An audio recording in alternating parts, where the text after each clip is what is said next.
Hello and welcome, BitMonger family. Monger with you here today. Hope you guys are all doing great. And in today's video, I'm going to do a quick Bitcoin analysis. We're going to look at the price and what it's doing and how I've been playing it. And I'm also going to discuss a little bit about something that you guys need to think about in life and consider.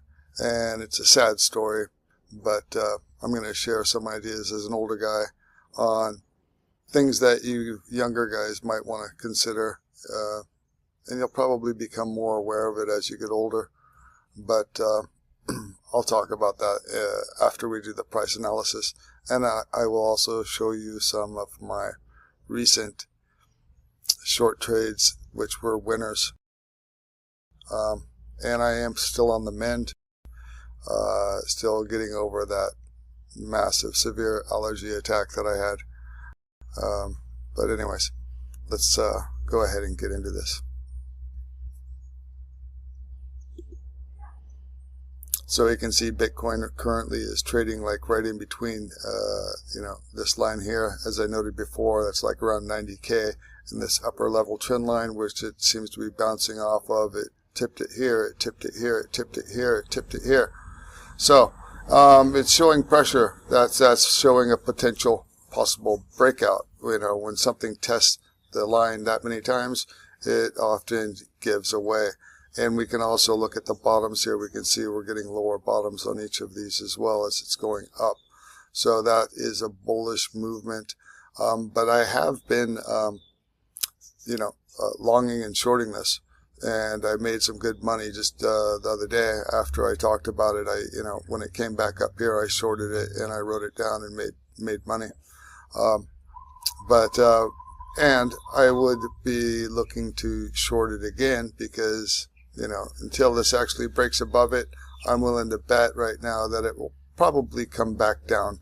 We're going into the middle of the week, but we did have Michael Saylor buying a huge amount of Bitcoin as well. Look in the news, he just bought like $1.2 billion. It's the largest Bitcoin purchase ever that he's made. And if you're not familiar with Michael Saylor, look him up. He's the guy behind MicroStrategy. And just so you guys know, not financial advice, the MicroStrategy bond, and it pays like 10% and it's guaranteed, which is pretty amazing. But let's face it, Bitcoin is slightly risky, but I think we all need to zoom out. I think it's very important that you zoom out on Bitcoin for this asset and what's happening right now in the world. I do believe that Bitcoin is, even though it's not been performing well, it's going to gain traction again. And if you think about one of the things that I believed in when I saw Bitcoin was the fact that we're in a digital world and there's a transfer of wealth going from the old baby boomers to their children and such, and those people are way more inclined to be digitally natives and accept this technology,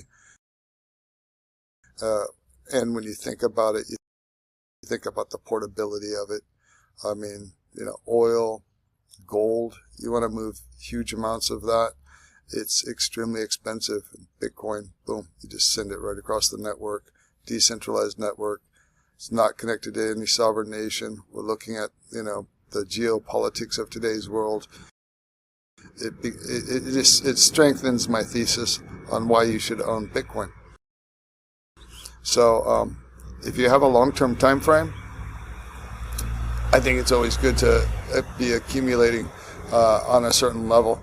And oftentimes what I will do is I'll just flip my profits that I make from my trades right into Bitcoin. Why not? I don't care. I believe I can hold it for 10 years. And I believe it's going to be much more valuable in time than it is today. And that's what you really need to be focusing on, guys. So, anyways,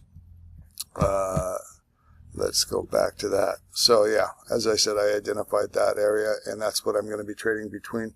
So, recent short trade that We got that one there.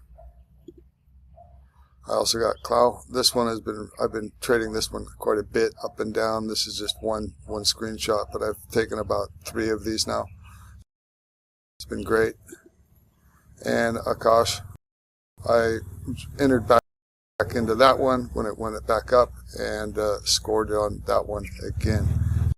So guys, you know, be paying attention. Hope you're making money like I am. I've been loving it. Even, you know, in my poor health, I've been managing to you know, pull off trades and make some pretty good money sitting here, which is really nice. So that parting message that I wanted to share with you guys out there, and that is, you can lead a horse to water, but you can't make it drink, right? Just like you can lead a human to knowledge, but you can't make him think. And sometimes you just have to let it go. When you have someone, when you have this type of situation, guys, I think the best thing to do is say goodbye. And unfortunately, like it reads here, you can lead a human to knowledge, but you can't make them think. So true. Alright guys, hope you're all doing well, and monger on.